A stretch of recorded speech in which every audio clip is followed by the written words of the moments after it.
Christmas Eve, my mom smiled across the table and told me my tuition money had helped with Rachel's honeymoon. I'm Sarah, and in that moment, I realized the late fees on my Bursar app weren't a mistake, they were the price of my silence. I didn't argue, I didn't shout. I reached into my bag and pulled out my degree certificate, the one I'd fought for on my own. The room froze and Mom's face went pale. What would you have done if your parents borrowed your future for someone else's vacation? Drop your thoughts in the comments. I want to hear how you'd handle it. Mom called it a temporary borrow. My Bursar app flashed a late fee like a siren. Red numbers pulsed in my palm while vanilla candles tried to bless the room. The leather couch sighed when I sat. The HOA flyer on the table scolded about wreath sizes as if dignity could be regulated by inches. Family first, Mom likes to say. Tonight it sounded like a dress code for feelings, pressed, quiet, matching. Michael stood at the window, studying the cul-de-sac. He hates scenes. Rachel breezed in with a glossy bag. Swimsuits arrived, she sang. The resort pool's close at 10.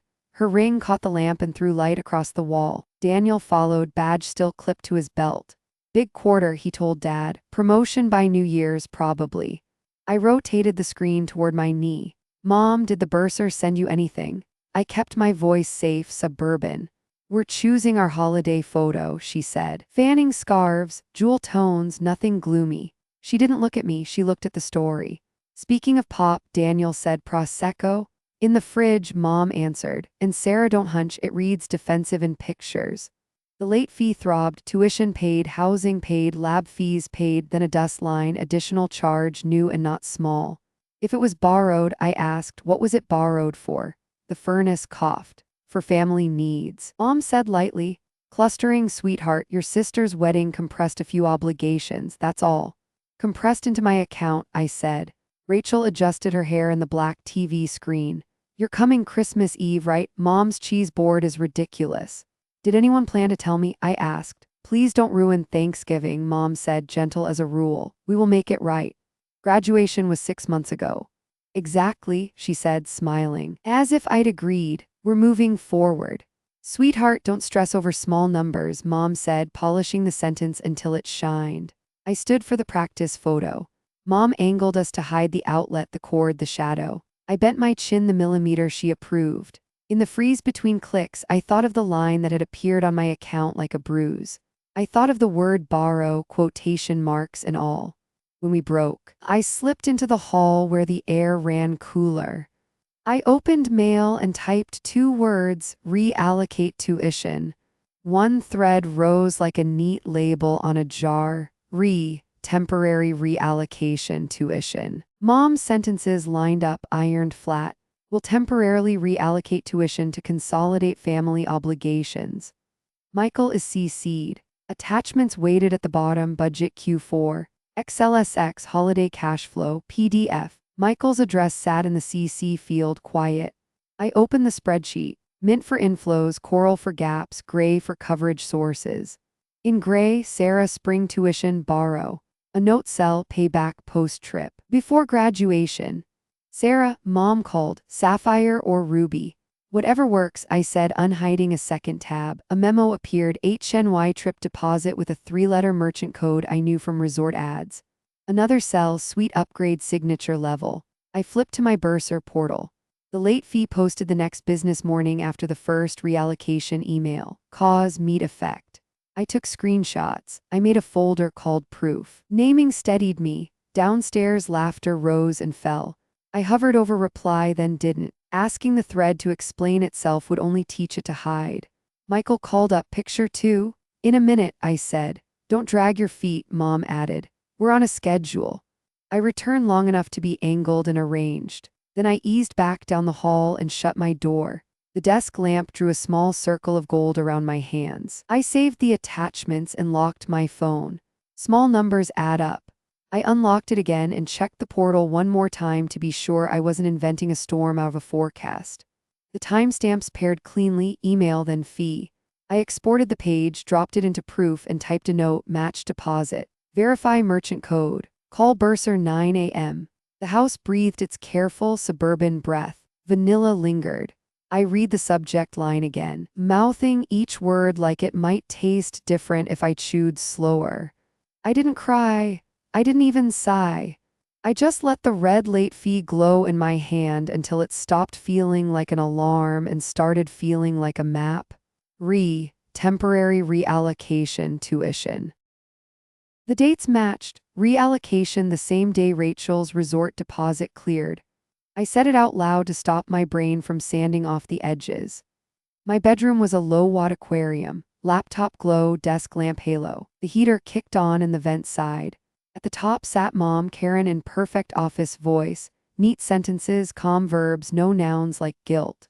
We'll temporarily reallocate tuition to consolidate family obligations. Michael is CC'd. She attached budget Q4, XLSX and holiday cash flow. PDF. Dad's address was there every time, a silent witness. I scrolled to the Friday from Rachel's feed, the clinking glasses, the caption about locking the honeymoon. Karen's reallocation confirmed went out at 8:42 p.m. At 9:07 p.m., Rachel's boomerang, ring flare, 3 champagne stems colliding. I opened the spreadsheet, unhid the pale gray tab Karen always hides. There it was, HNY trip deposit with a resort merchant code, the next row, suite upgrade signature level. In a note, pay back post-trip before graduation. Michael once promised, we'll fix it before graduation. Fix what exactly? The money, the story? I made a grid, email/resort/bursar/social. Under email, I pasted timestamps.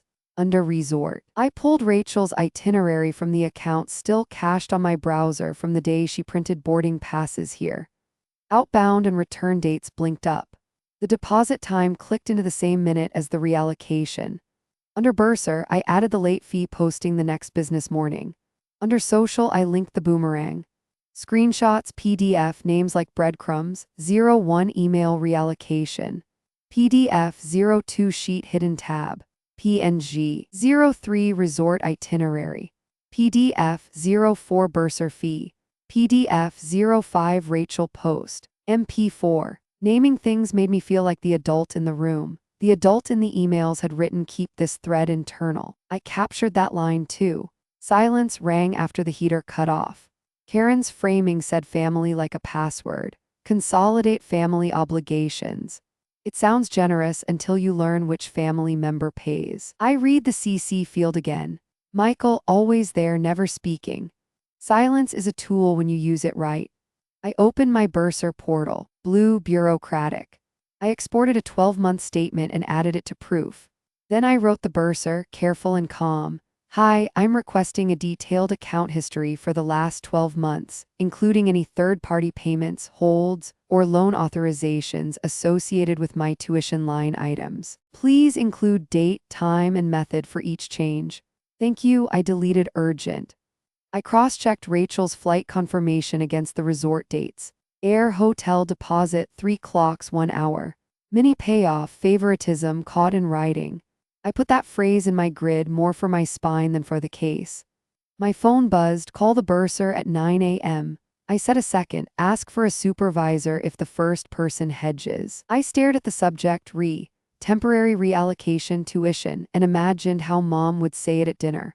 Warm, reasonable, as if she'd invented gravity and I was arguing with falling. In the spreadsheet's notes a cell read, increase credit line for travel, repay from tax refund. A reply from card services said, per request, line increased. No cardholder name in the visible field, but the salutation showed Karen M. I screenshotted that too. I wasn't building a bomb, I was building a mirror. I pinched the trackpad and zoomed the hidden tab until pixels turned clumsy. HNY trip deposit blurred then sharpened. The merchant code matched the logo on Rachel's resort email. Same hour, same minute, 2 planes, 1 runway. My messages icon pulsed. Naomi, you up? Yeah, I typed, laptop open. She typed, stopped. Finally, you need to see the family chat screenshots. A small laugh escaped me, quick and mean. Chorus, I thought, opening a new folder for whatever was coming. If Mom wanted a performance, I'd keep the program notes. Then I texted the only 2 words that felt like a hand closing around a rope. Send everything. In the group chat, Naomi said, holding out her phone like a lantern. Rachel typed, "Thanks, Mom, upgrade locked." Frank's backyard smelled like sweet smoke and lighter fluid. It was the kind of late November Saturday when the cul-de-sac decided to pretend winter wasn't real. Melissa lined a tray with buns and fussed over a bowl of coleslaw like it was a centerpiece. Neighbors drifted through the gate with grocery store pies and practiced cheer. Somewhere behind the garage, a Bluetooth speaker argued with a football game. I tucked my hands into my sleeves and nodded for Naomi to scroll. She swiped. The screenshot showed our family group chat: cousins, aunts, uncles, my parents, and a handful of people who only appear on holidays. At the top, Rachel's message glowed like a victory stamp. "Thanks, Mom, upgrade locked. You're the best." Under it, 3 champagne emojis and a ring. Karen had reacted with a heart. Michael had dropped a thumbs up. Aunt Carol had typed, "Family pulls together, that's what matters." Then 5 minutes later she added, "Let's not make a thing of it at Thanksgiving."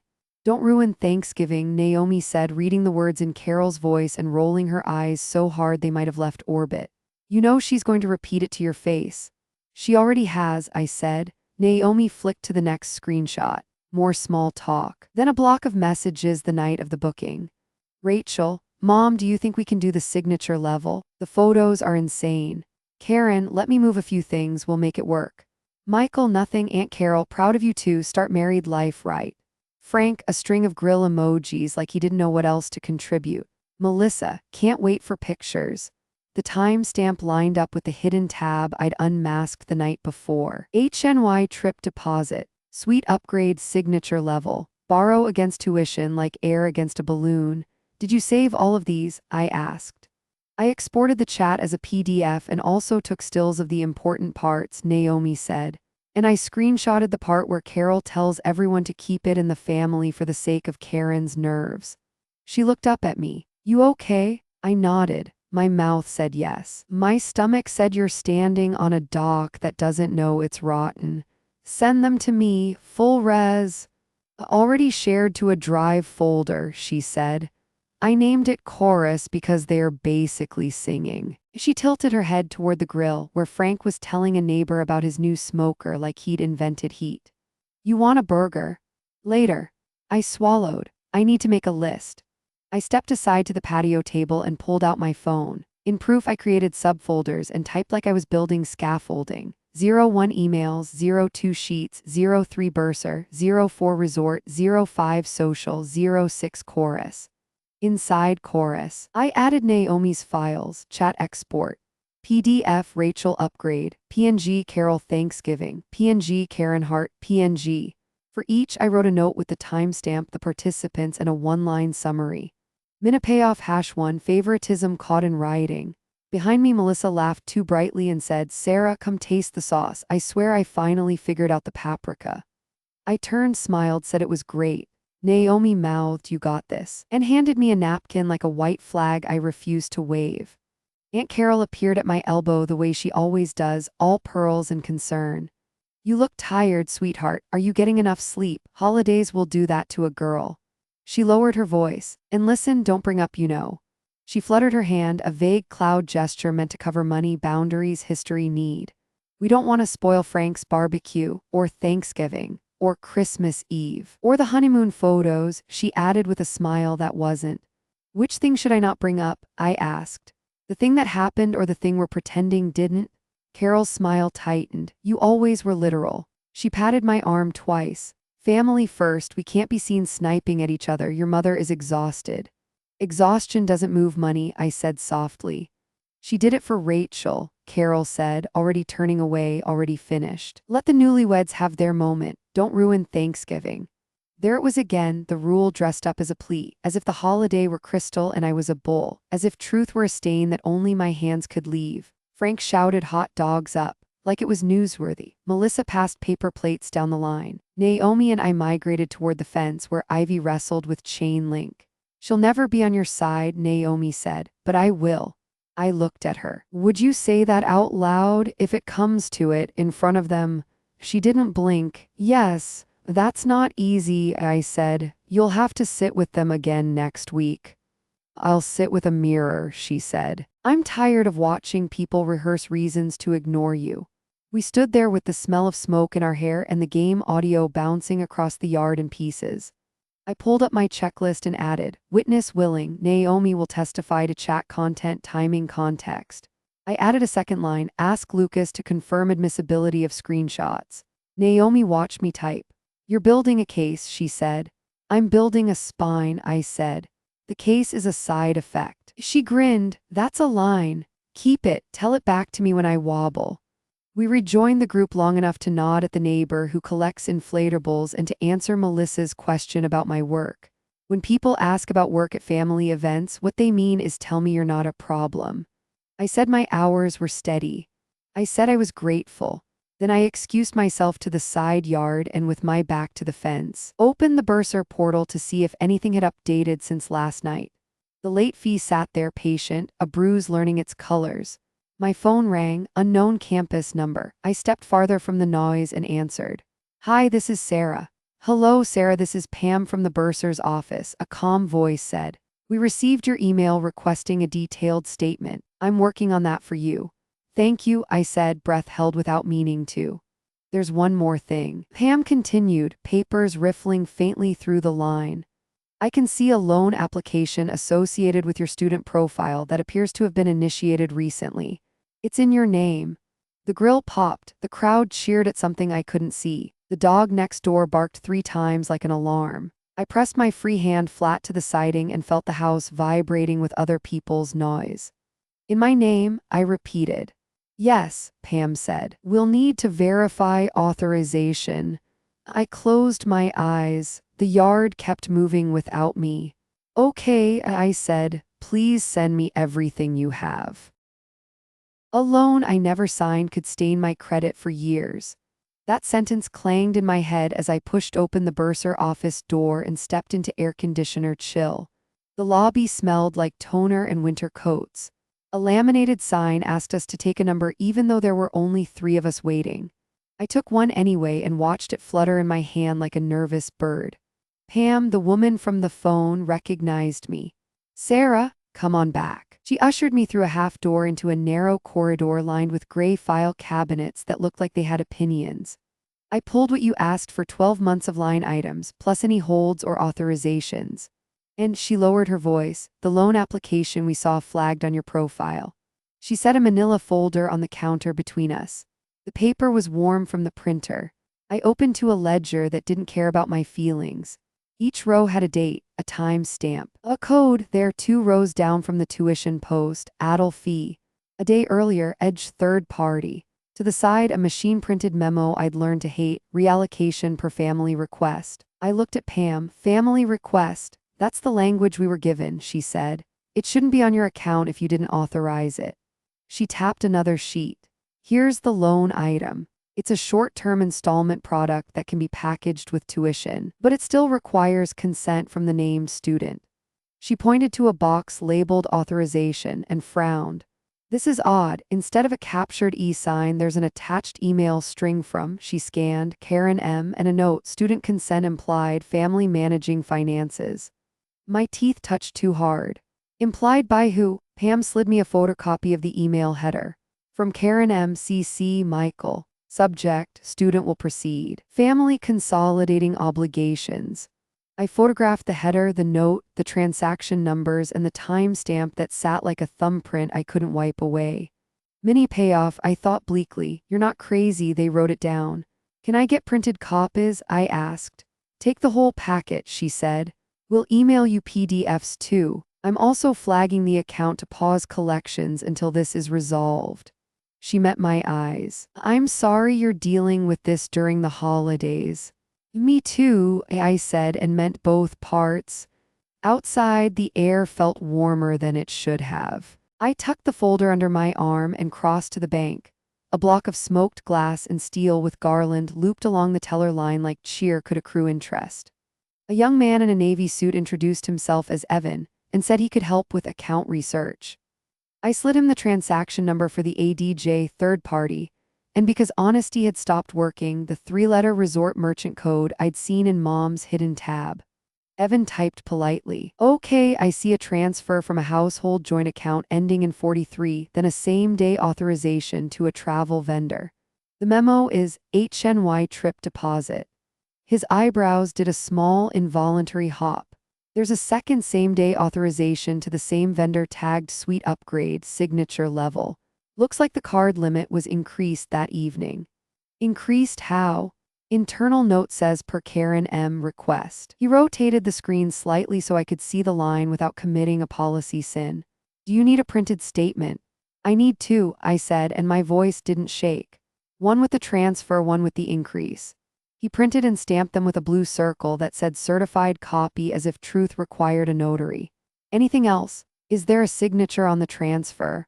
I asked, almost by reflex, like a person tugging a loose thread because she can't help it. Evan checked. It references an internal authorization from the joint owner Michael M. Since it's an intra-household transfer, wet signatures are usually on file from when the account was opened. He scrolled. We do have a prior authorization form scanned from a branch visit earlier this year. He clicked, frowned at his own caution, and then printed anyway. I'm not technically supposed to release this without a formal request, but it's a copy of an existing consent, not sensitive numbers. He slid the page across the counter. I didn't breathe for 2 full beats. At the bottom, under a paragraph of fine print, sat Michael's neat, careful name. It was a consent form allowing temporary reallocation between family sub-accounts at the discretion of household managers. In another hand, someone had initialed KM next to the clause about discretion. Evan tapped the initials. Looks like Karen added that note at the branch. The associate signed as witness. The room went a little soft around the edges and then sharpened again, like a camera learning where to look. I put the sheet beside the stamped statements and photographed the trio. Transfer memo, suite upgrade, prior consent with Michael's signature. 3 planes, 1 runway, and now a black box recording. Do you want an envelope? Evan asked. I want a vault, I said, then smiled because it was easier than explaining. An envelope is great. In the parking lot, the sun slid along the hood of my car like it had someplace better to be. I sat with the engine off and the heater blasting and called Mom. She picked up on the second ring, breathless like she'd sprinted from a story she preferred. Sweetheart, I'm in the middle of a million things. Can you make it quick? You used my tuition, I said. For Rachel's honeymoon. You also opened or implied a loan in my name. I have the bursar packet and the bank statements. There's a consent with Michael's signature and your initials on an added clause. A clean beat of silence. Then Karen found her voice and her script. Temporary family help, Sarah. We were managing obligations. It's all being balanced. Michael is handling the paperwork. Don't catastrophize. It's not a catastrophe, I said. It's math with consequences. She exhaled into the receiver. Sarah, this tone won't get you what you want. What I want is for my account to be mine. Don't do this, she said softly, lethal. Please don't make a scene at Christmas. We can settle privately, family first. You keep saying that, I said. I don't think it means what you think it means. Sweetheart. I have to go, I said. The bursar paused collection. I'll send you a summary and terms. I hung up before I could apologize for my own life. The heater coughed, the vents clicked, my hands were steady on the folder. For a long minute I watched a pine branch scrape the bank's tinted glass in regular arcs like a metronome for people who pretend they are not counting. My phone buzzed. Michael, a text, not a call. Please don't make a scene at Christmas. I stared until the letters blurred, then took a photo of the screen and dropped it into proof beside his signature. Small numbers add up, so do small sentences. If they scheduled Christmas, they scheduled the truth. I spread the folder across my kitchen table like a map. The wood disappeared under PDFs and printouts, bursar ledger, bank stamps, screenshots from Naomi, the email thread with temporary reallocation, tuition marching down the page. Ryan ground coffee by the sink. The grinder's burrs made a low storm. Talk me through it, he said. Timeline first, I said. Money, then story. I drew 4 columns on a legal pad. Email / bank / bursar / social. Under email, I wrote 8:42 p.m. Karen, reallocation confirmed. Under social, 9:07 p.m. Rachel, honeymoon locked. Under bank, HNY trip deposit, suite upgrade, line increase per Karen M. Under bursar, late fee posted next business morning, short-term loan flagged, consent implied. Ryan set a mug near my elbow. Smells like court. Smells like Christmas Eve, I said. He squeezed my shoulder. Michael hates scenes. I'm not doing a scene, I said. I'm doing a process. I stacked the bank pages. A process has steps, a scene has volume. Naomi pinged, "You up for a call?" I answered and put her on speaker. I uploaded 2 more shots, she said. Carol told the chat, "Keep it in the family for Karen's sake." Then Rachel replied with hard eyes. "Label them chorus/Carol contain. PNG and chorus/Rachel heart." PNG, I said, writing as I spoke. Add timestamps. I did, Naomi said. "What's the plan?" Controlled reveal, I said. No yelling, no pylon. I will ask 3 questions, present 3 documents, and offer 3 terms. 333, Ryan said, approving the rhythm. Questions, I said, and numbered the pad. 1. Who authorized a loan in my name? 2. Why did the reallocation occur before discussing it with me? 3. When will repayment occur and in what form? Documents, Naomi prompted. 1. Bursar ledger with the late fee and the pause note. 2. Bank statements with deposit, upgrade, and line increase. 3. Email header and hidden tab screenshots with HNY trip deposit and the memo suite upgrade signature level. Terms, Ryan said. 1. Repayment schedule at realistic monthly amounts, interest equal to the late fee plus 1%. 2. Acknowledgement in writing to me and to the family that the tuition money funded the honeymoon.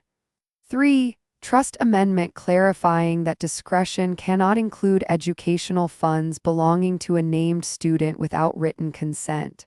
Naomi whistled. That last one will make Karen itch. She can itch, I said. Michael can sign without scratching in public if he wants to avoid embarrassment. Private meeting after Christmas. Lucas can formalize. Lucas, the lawyer cousin, Ryan said, to make sure the name stuck in my head the way a good witness's name does. Lucas, I repeated, underlining formalize. I'll ask him to be present at dinner as a neutral if he's willing. If not, I'll reference him and schedule the follow-up. I slid the degree certificate out of its sleeve and laid it above the papers. The parchment looked fragile and stubborn at once. This is the counterweight, I said.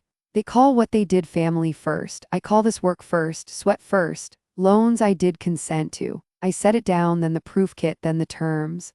Ryan watched my hands move through a dry run. You won't be able to control what they say. I can control what I bring, I said, and the order and my pace. Naomi said, "Do you want me sitting at the table or nearby?" "At the table if there's a seat," I said. "You're a cousin, you're chorus, but also witness." She laughed. "I'll wear neutral like an affidavit with earrings." I smiled without looking up. "Good. Also, Naomi, double-check the metadata on your screenshots. Make sure they show the capture date. I don't want Karen claiming deepfake." "On it," she said, and I color-corrected for glare. Perfect. I drew a box labeled evidence chain and filled it. Source right arrow, capture right arrow, label right arrow, print right arrow, bring original device if challenged. The grinder stopped, the house settled. Somewhere across the street a child practiced jingle bells on a trumpet that hated him. Ryan poured himself coffee and leaned against the counter. "Say the 3 questions again," he said. I did out loud, slow, like rehearsing for an interview. He nodded. "Say the 3 terms." I did that too. When I said acknowledgement, I felt my arms get lighter. There's a weight to lies even when they are not yours. My phone buzzed with a new email. Pam Bursar, attached, please find PDFs of your statement and the loan item. Collections paused pending review. I printed and added the fresh stamps to the stack. Mini payoff, paper that said what we all knew. "Okay," I said, and pulled a clean sheet. Repayment schedule draft. I listed 12 months. Amounts keyed to what I knew about Michael and Karen's cash flow.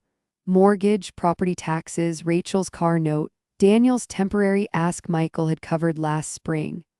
I penciled $750 for the first 4 months, $1,000 for the next 4, $1,500 for the last 4 with a clause. Accelerate if tax refund higher than forecast. I added missed payment triggers review and increases rate to late fee plus 3% until current.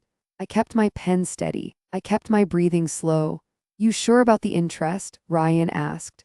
"I'm sure about the principal," I said, capital P in my head. "They taught me interest when they borrowed my future." Naomi hummed, "That's another line." "Keep that one too," I said. "Tell it back to me if I wobble." The printer hummed again. I hole punched the drafts and slid them into a thin white binder. The spine read Christmas Eve terms in small, calm letters. I tucked the degree certificate into a black envelope that clicked when it closed. I slipped the evidence into plastic sleeves so fingers wouldn't smudge the edges when the room got hot. I checked my list. Lucas, text him to confirm availability. Michael, send him a courtesy summary so he can choose to be brave and private. Seating, request my usual spot near the end of the table so I can place the folder without crossing plates. I typed a short message to Michael and saved it in drafts. I plan to present documentation at dinner. I'll do it calmly. I'll also present terms so we can resolve this without humiliation. You're welcome to read them in advance. Ryan set his cup down. You're ready. I'm rehearsed, I said. Ready is for weddings. The phone rang. Aunt Carol. I put her on speaker. Sarah, she cooed, sugar over steel. Quick note, don't you dare embarrass your mother on Christmas Eve. If the truth embarrasses you, that's not the truth's fault. I kept repeating it as I crossed the church parking lot, breath turning white in the cold. Sodium lights hummed above us.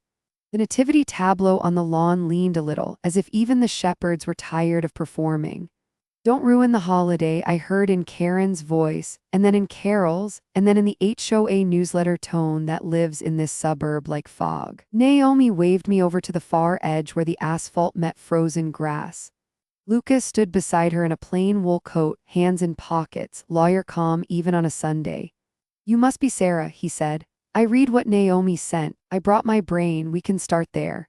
We leaned against a low concrete wall and opened the binder. I showed him the trust clause scan first. Discretionary distribution, he read, mouth flattening. Classic language. He tapped the margin where someone had jotted KM months ago. And here's the problem, someone added folk wisdom on top of law. He looked at me. Education funds are not a slush pile. A court won't love family discretion swallowing consent. So it's amendable, I asked.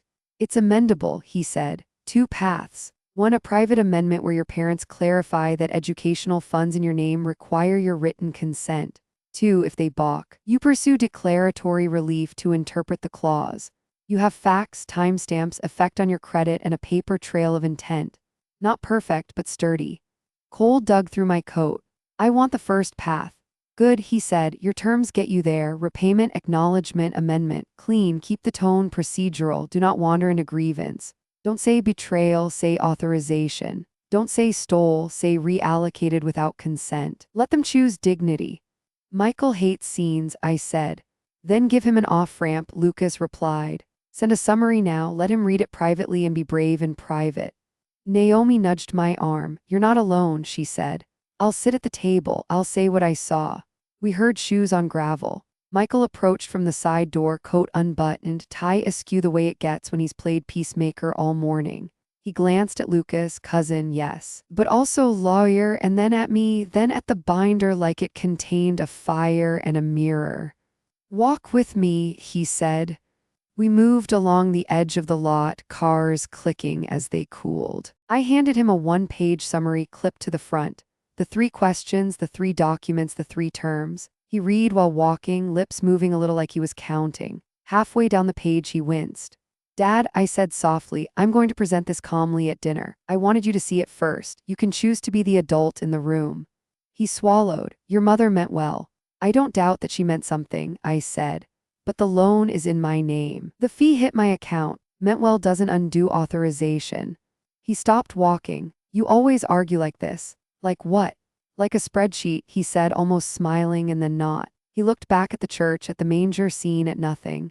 We were squeezed. Rachel's venue shifted deposits. Flights spiked. Your mother said it would be fine. He bit off the next word. She didn't want to worry you.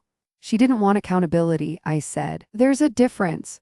He rubbed his temple. In the light, the gray at his hairline looked like frost. The trust language is standard, he said weakly, as if the word could save him from himself. Then it should withstand clarity, I said. Add 1 sentence. Educational funds in a named student's account require that student's written consent. That's it. Lucas says it's clean. Lucas, he repeated, uneasy. So this is legal now. It was legal the minute a loan appeared under my name, I said. I'm asking for a family solution before I'm forced to pursue a public one.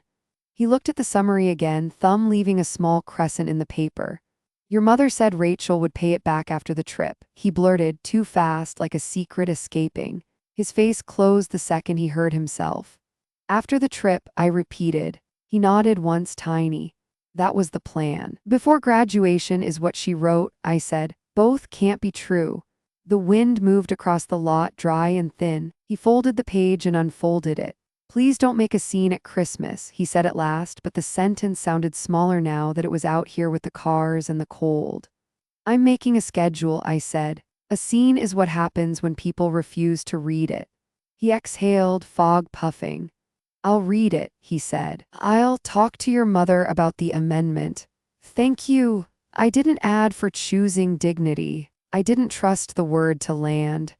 Naomi and Lucas waited by the concrete wall. Michael handed the summary back, then thought better and kept it. He squeezed my shoulder in the old dad way that says nothing and too much. See you at dinner, he said and walked toward the street, shoulders squared against weather no forecast had mentioned. I turned to Lucas. He slipped after the trip. Lucas nodded. Good fact, it shows intent and timing, add it to your notes. Naomi's phone lit her face blue. Hold on, she said, flicking open a new message. Her eyes sharpened. Sarah, I found something in an old voice memo last spring. Karen called me about the venue deposit, remember? She said, and I quote, we'll put it back before graduation. I forgot I hit record to remember her instructions about place cards. She looked up. It's dated, the metadata is intact. My stomach dropped and steadied in the same breath. 2 sentences, 2 clocks after the trip from Michael, before graduation from Karen, the gap where my consent should have lived. Naomi forwarded the file. My phone buzzed in my hand, a small, certain weight. I watched the download bar crawl across the screen like a sunrise I could control. Chain of custody, Lucas said, already in motion. Save the original, back it up, do not edit. At dinner, summarize its contents only unless you're certain recording is lawful here and now. You can still use it as leverage for a private amendment. The church bells started, tinny speakers, perfect pitch. People drifted to their cars, smiling their holiday smiles. I tightened my scarf and slid the new file into proof. Mini payoff, I wrote in my head, not because they're caught, because I'm not crazy, because the truth has timestamps. Ready? Naomi asked. Rehearsed, I said, breathing steam. We walked toward the streetlights together, 3 shadows on clean asphalt, carrying paper and dates, and the quiet kind of courage that holds. Christmas Eve smelled like cinnamon and denial. The table was beautiful in the way a stage is beautiful. Long runner, pillar candles, napkins folded like lilies, name cards written in Karen's steady hand. Family photos watched from the walls, birthdays in good light, graduations with teeth, vacations where no one blinked. I could feel the house holding its breath, as if the drywall understood our lines. Places, Karen sang, brushing invisible crumbs from a spotless cloth. Melissa passed the sweet potatoes. Frank, don't carve yet, we need a photo. She scanned the room and skipped over me as if the eye could be taught to forget. Michael adjusted a candle an inch to the left, then back again. He was already calculating routes out of a fire that hadn't started. Rachel floated to her seat, dressed like champagne, grin like a camera flash. Daniel set his phone face down and crossed his arms, the way people do when they want to look like a door. Aunt Carol slid in with pearls and purpose. Naomi and Lucas found spots midway down, side by side, neutral sweaters, witness faces. The hum of conversation rose like a hymn. I waited for a space that didn't come. Mom, I tried, gentle, before we start, I need a minute to address. Karen's smile brightened like a switch. We're celebrating, sweetheart.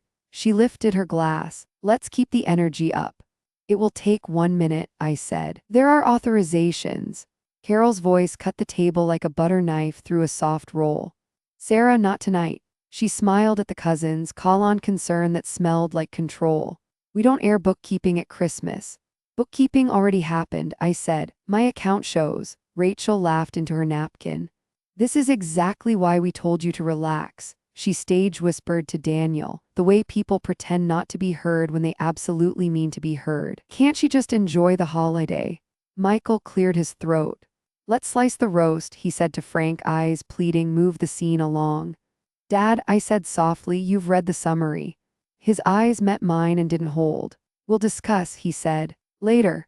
Later was 6 months ago, I said. Karen's jaw flexed and released.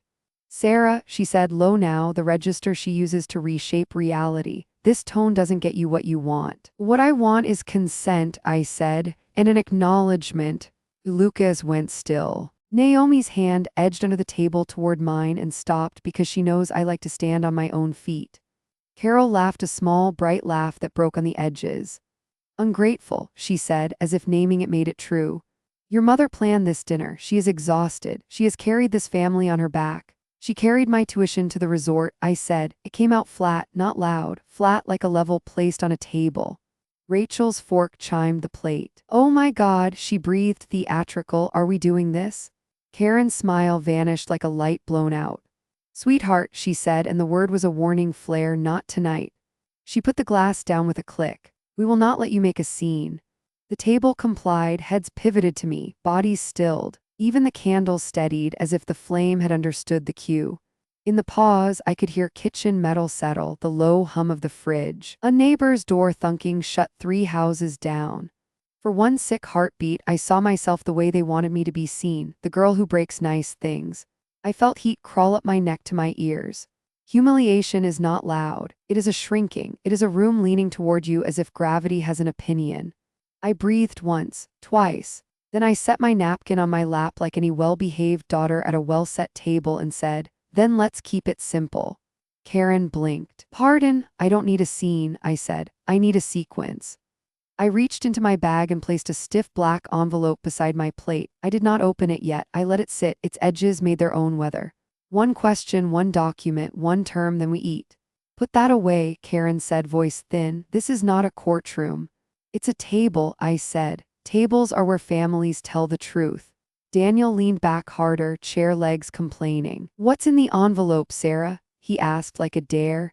Proof I did the work you borrowed from, I said. Proof I consented to the loans I took for myself. Proof I did my part. I kept my eyes on Karen, and around it a small stack of things you signed when you thought I wouldn't look. Enough, Karen said. Michael touched her wrist under the table. A quiet plea. A useless one. The room waited to see whose silence would win. Naomi cleared her throat softly. I saw the group chat, she said, voice even. The upgrade message, the hearts, the keep it in the family. I can say that out loud if that helps us move to dessert. Carol's pearls flashed. You would betray your aunt for drama. For accuracy, Naomi said. Frank made a vague noise like a man who wishes he'd stayed with the roast. Melissa pinched her mouth and then smoothed it, hostess through and through. Lucas folded his hands and watched like a man counting steps. I turned the envelope so the flap faced me. 1 minute, I said. I place something on the table. I ask one question. If I get one honest sentence, we all get to eat warm food. Karen's lips thinned. Sweetheart, she said again louder as if volume were a spell, not tonight. The words snapped like a rubber band. Heads turned down the line in a ripple, all eyes back to me, waiting to see if I would be the problem or the person. I stood because humiliation shrinks you and standing gives it fewer places to hide. Here is the problem, I said calm. A loan in my name without my consent. A line increase requested by you. A deposit and a sweet upgrade timestamped to the minute you moved my funds. A late fee posted after your emails. A trust clause you have used like a permission slip. You have no idea how hard this year has been, Karen said, and for a second her face wavered, fear, pride, exhaustion, then hardened to glass. We did what we had to do for the family. Family includes me, I said. I am not a revenue stream. Rachel rolled her eyes. This is pathetic. She pulled out her phone and angled it toward herself, then thought better of recording and put it away. You're ruining the photo, Sarah. The photo will be honest, I said. Michael finally looked at me and held. I saw the boy he'd been in a high school yearbook, collar too wide, trying to look taller. Please, he said so quietly only I and the closest plates heard it. Please don't. Make a scene, I supplied. I won't.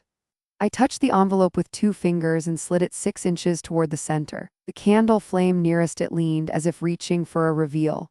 I'll make a schedule. The air changed. You could almost hear the moment bend. Karen's face went pale, not dramatically, but the way cream thins in coffee. Humiliation is contagious only if you let it spread. I refused to catch it. I held my line. Then let's keep it simple. I repeated, voice steady. I placed the envelope fully on the runner, dead center between the roast and the shining bowl of cranberries. We'll start with this. I slid out my degree certificate. The room fell quiet. The parchment caught the candlelight and held it, a small moon above the table runner. I set it down where plates become declarations and silverware becomes a gavel. This, I said steady, is what I worked for. This is what I consented to borrow for. Everything else you took from that same word, tuition, was without my permission. Karen's face went a shade lighter, like cream thinning in coffee. Michael's hand, half hidden under the table, tightened around his napkin until the linen pleated. Rachel tried a smirk and couldn't finish it. Lucas leaned back just enough to make space for whatever was coming. Naomi didn't move at all. She was the stillness a camera loves. I opened a thin binder and slid out the first sheet. Email timeline, I said. Reallocation confirmed at 8:42 p.m. on a Friday. Subject line, temporary reallocation tuition. CC Michael. Every time, attachment, a spreadsheet with a hidden tab. I placed a print of the header beside the certificate. The same night at 9:07 p.m., Rachel posts honeymoon locked. Here, I turned a page, is the hidden tab. HNY trip deposit and suite upgrade signature level. Merchant code matches the resort confirmation. Rachel's mouth opened, then closed. That doesn't prove. It proves time, I said. And time proves intent. I added the second stack. Bank statements. A transfer from the household joint account same evening. Memo HNY trip deposit. Second authorization, suite upgrade. Internal note, line increase per Karen M request. Prior consent on file for intra-household transfers signed by Michael. Initials KM beside the clause about discretion. I laid Michael's scanned signature where he could see it and no one else had to. His eyes flicked to the line and then, as if looking made it truer. Sarah, he started. I'm not finished, I said, calm as paper. Bursar, late fee posted the next business morning after the reallocation email. A short-term loan application attached to my student profile without my e-sign.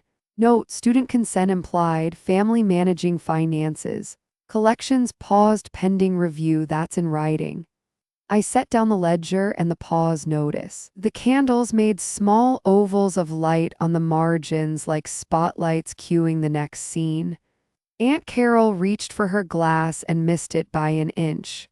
You are humiliating your mother. Humiliation came with the invoice, I said, still focusing forward. Chorus, I continued, sliding Naomi's screenshots. Family group chat. Rachel, thanks mom, upgrade locked. Karen reacts with a heart. Carol, let's not make a thing of it at Thanksgiving. If needed, Naomi will attest to the capture and context. Naomi lifted 2 fingers.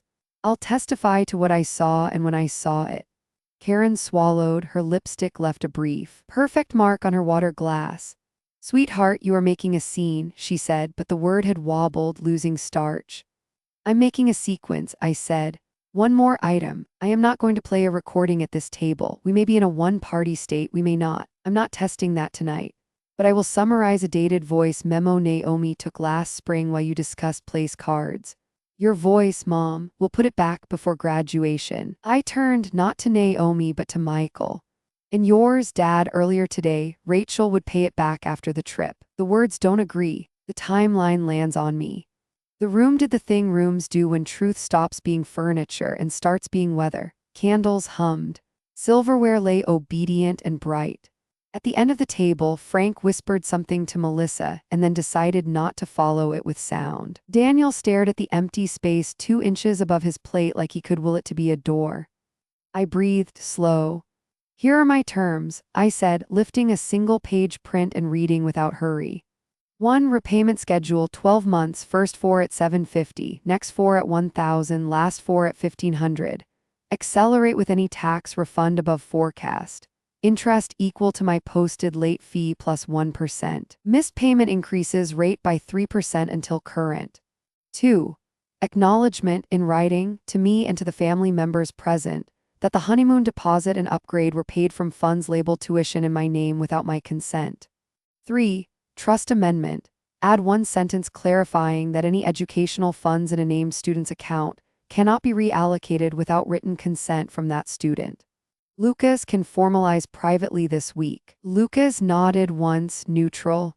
Better formalized, he said, voice even, not for me but for the table's benefit. People deserve their words in writing.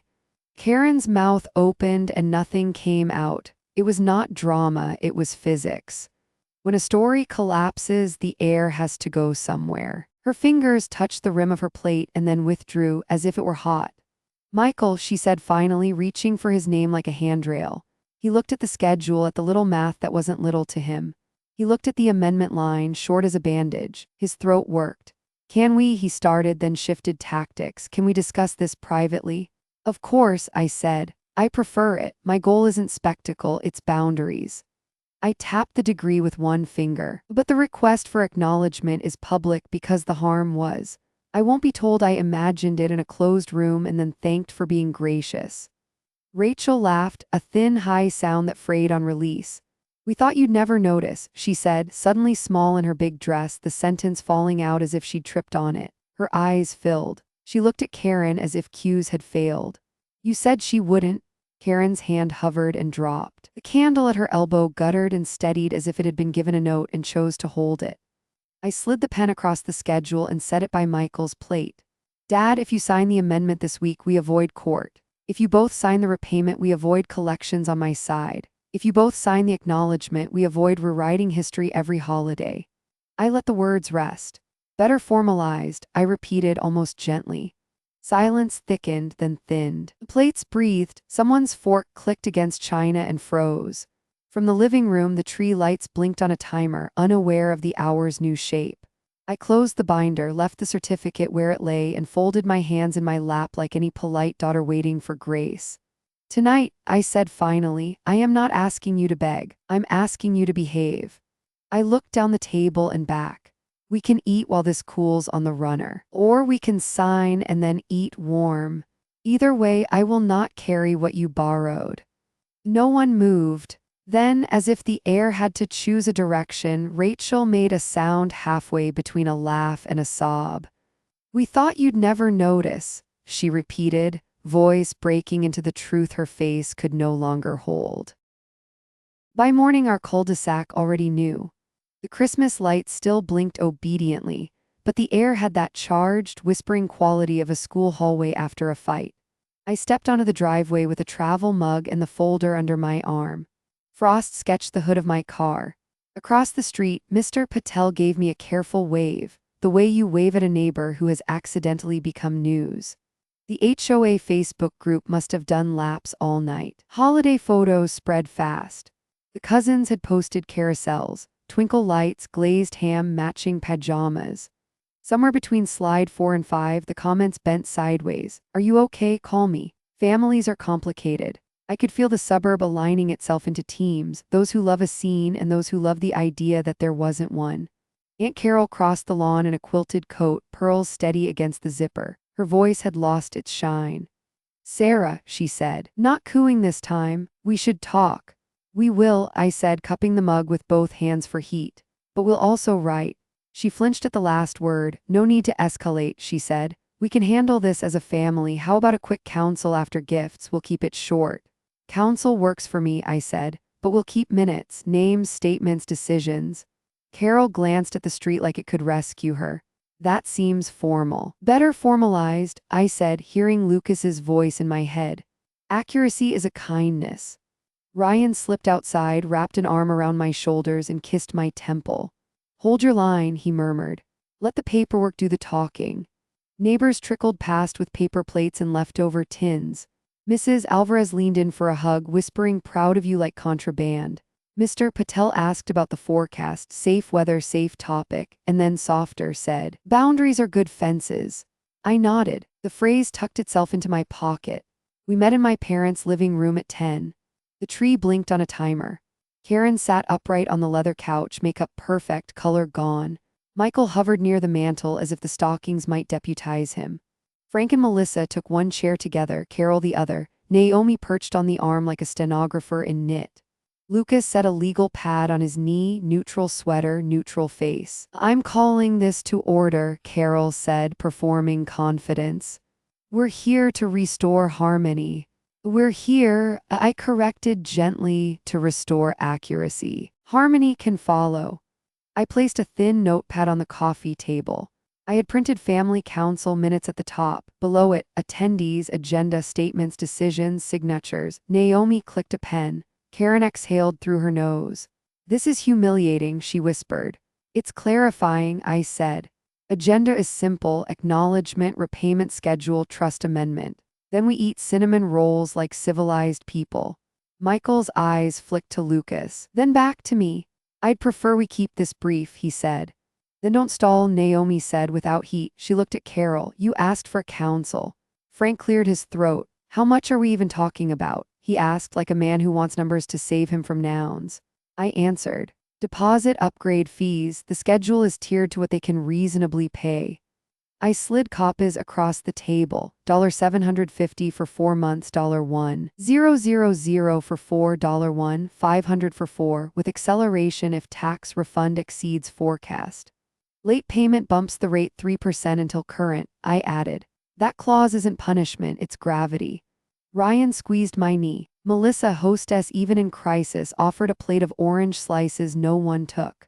Carol's voice softened into a new shape. Karen, she said, just say we'll make it right. Karen stared at the tree. The reflection of the lights moved on the gloss of her eyes. I never meant to hurt you, she said to me. The sentence landed close to an apology and then stepped back from it. Lucas lifted his pen.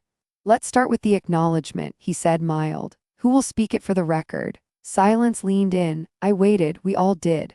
At last, Michael rubbed his thumb over his ring and nodded once like he was agreeing to a surgery. He looked at me, not through me, and said clearly, the money came from Sarah's tuition. The room exhaled. Even the tree seemed to blink slower. Carol sagged into the chair as if the word tuition weighed more than it had yesterday. Naomi wrote the sentence, underlined it, drew a small box for signatures. Mini payoff, I thought, and felt my shoulders drop a fraction of an inch.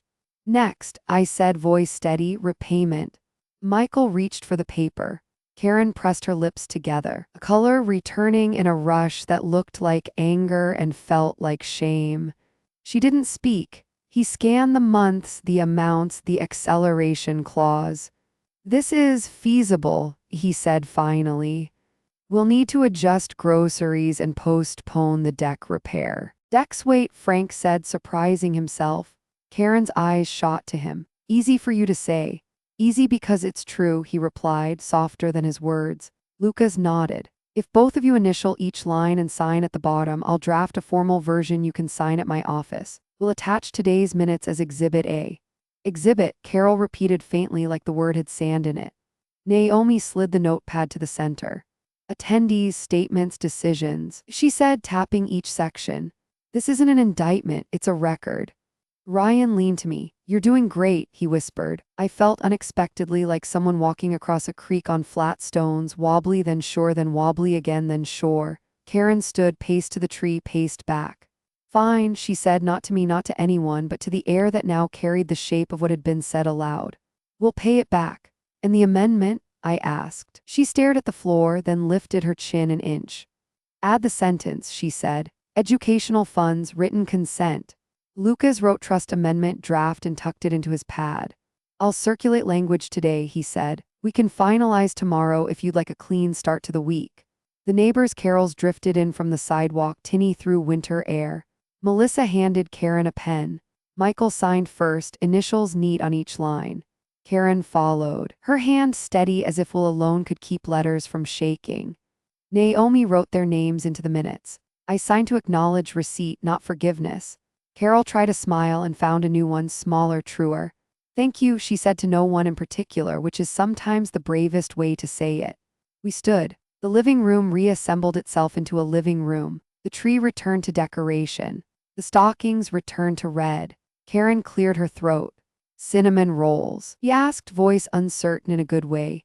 In a minute, I said. One last thing, I looked to Lucas. Office tomorrow. He flipped to his calendar. 10 a.m., he said. We'll sign the repayment agreement and the trust amendment. I nodded. The folder felt lighter in my arms. Outside, the cul-de-sac kept being itself, tidy, nosy humming. I stepped onto the porch with Ryan and breathed air that didn't taste like argument. By morning they all knew, I said. And now they know the words for it. Tomorrow, he said, we make it ink. We met under fluorescent lights, no candles, just policy. The conference room smelled like new paper and toner, the kind of air that makes sentences serious.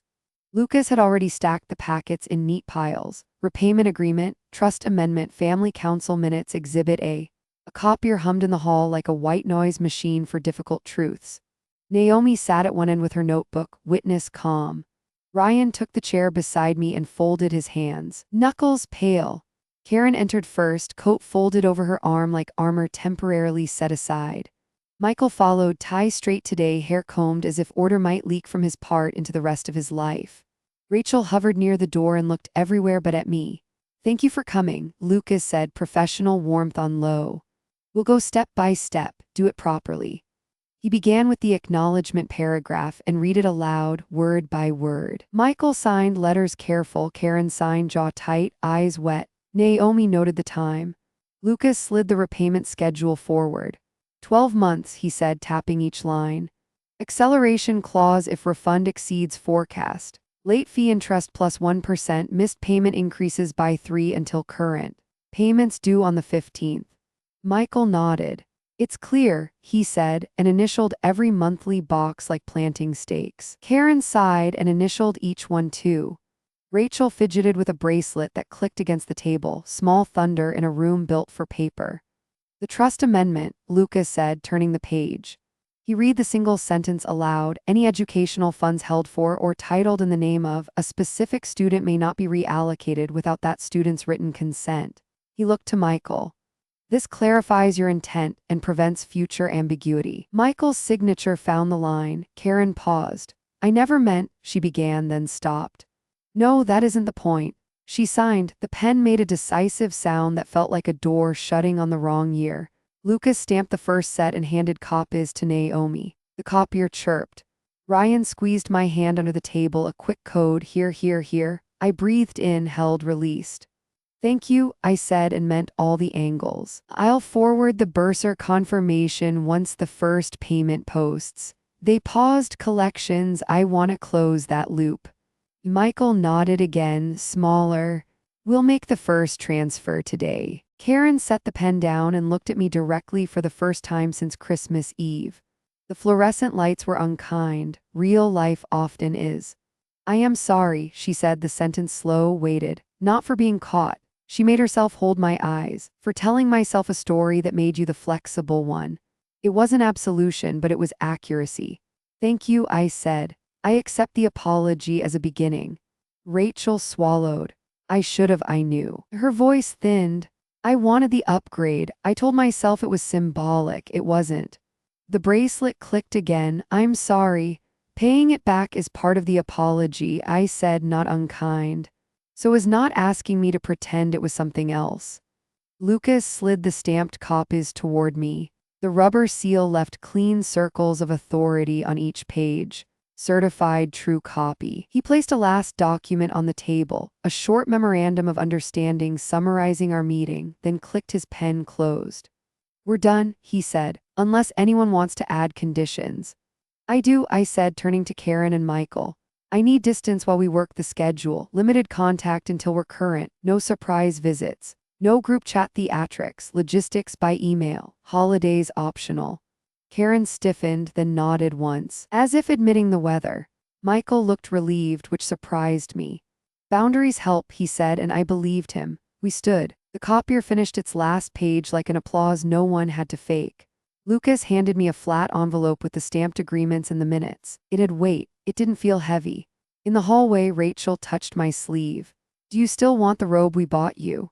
She asked, mortified by the triviality and the largeness of it all. Not right now, I said. Maybe later, when later means something. Naomi hugged me. Ink, she whispered into my hair, you did it. Outside, the winter sky was a clean sheet. Ryan and I walked to the car with our breaths clouding and our shoes squeaking in salt. At home, I opened the hallway frame and rehung my degree certificate, not as a weapon this time, not even as proof, but as furniture. It looked ordinary again, and that felt like a miracle. My phone buzzed with an email, transfer submitted, repayment #1. A second buzz, Appointment confirmed, trust amendment filed. I forwarded the first to the bursar, attached the pause letter, and closed the loop I'd promised to close. Michael's text arrived a minute later. Easter brunch? The words stood there like a bridge beginning. I thought about the fluorescent lights, the new ink drying, the distance I'd asked for, and the promises we'd made. I typed back, if we keep our promises. Then I put the phone face down, looked up at my degree on the wall, and felt my chest do something I had not let it do in weeks: rise without bracing. I rehung my degree on the wall, the morning light catching the frame like a quiet period at the end of a long sentence. In the end, justice didn't arrive with shouting. It came with signatures, with paperwork, with boundaries made real. I learned that fairness in family isn't automatic. It's something you protect, and love only lasts when paired with respect.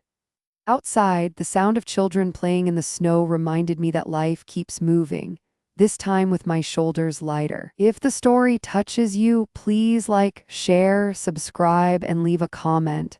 Type 1 if you sympathize, type 2 if you see room for improvement.